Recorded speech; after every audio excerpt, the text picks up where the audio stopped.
گرمیوں کے دن تھے کہ دو دوست چلتے چلتے اپنے گاؤں کے ایک پرانے حصے میں پہنچ گئے۔ وہاں انہیں ایک بہت پرانی لائبریری نظر آئی۔ اس لائبریری میں جب وہ گئے تو انہیں ایک بہت عجیب سی کتاب نظر آئی۔ جب انہوں نے اس کتاب کو اٹھایا تو وہ کتاب خود بخود کھل گئی اور بولنے لگی کہ میں تم لوگوں کو ایک چھپے ہوئے خزانے کے بارے میں بتاؤں گی جو اندھیرے اور گھنے جنگل میں موجود ہے۔ وہ بولتی ہوئی کتاب کو دیکھ کے بہت حیران ہوئے تو ان میں سے ایک دوست نے کہا، ٹھیک ہے۔ تو کتاب نے کہا کہ اگر تمہیں خزانہ چاہیے تو میری پہیلیوں کا جواب دینا ہوگا۔ تو دوسرے دوست نے کہا، ٹھیک ہے، پوچھ لو۔ کتاب نے کہا، میں بنایا جا سکتا ہوں، مجھے اڑایا جا سکتا ہے، مجھے بتایا جا سکتا ہے، بتاؤ میں کون ہوں؟ دونوں دوستوں نے بہت سوچا تو اس میں سے ایک نے کہا، کیا اس کا جواب مذاق ہے؟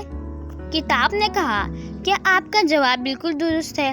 اب میں آپ سے دوسری پہیلی پوچھتی ہوں کہ میں پر جتنی ہلکی ہوں لیکن طاقتور سے بھی طاقتور انسان مجھے 5 منٹ تک روک نہیں سکتا۔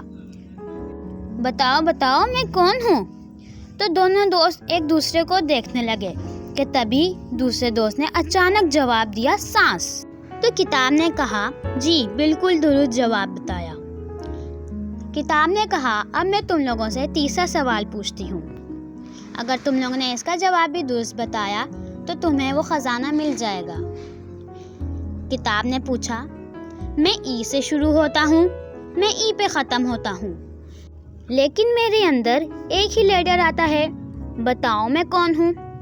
دونوں نے سوچا اور دونوں نے ایک ساتھ ہی جواب دیا، انویلپ۔ کتاب نے کہا، بالکل درست۔ انہوں نے یہ جواب دینا ہی تھا کہ کتاب سے ایک زوردار روشنی باہر آئی اور انہوں نے اپنے آپ کو ایک گھنے جنگل میں پایا اور ان کے ہاتھ میں ایک نقشہ بھی تھا جس میں خزانے کے بارے میں لکھا ہوا تھا۔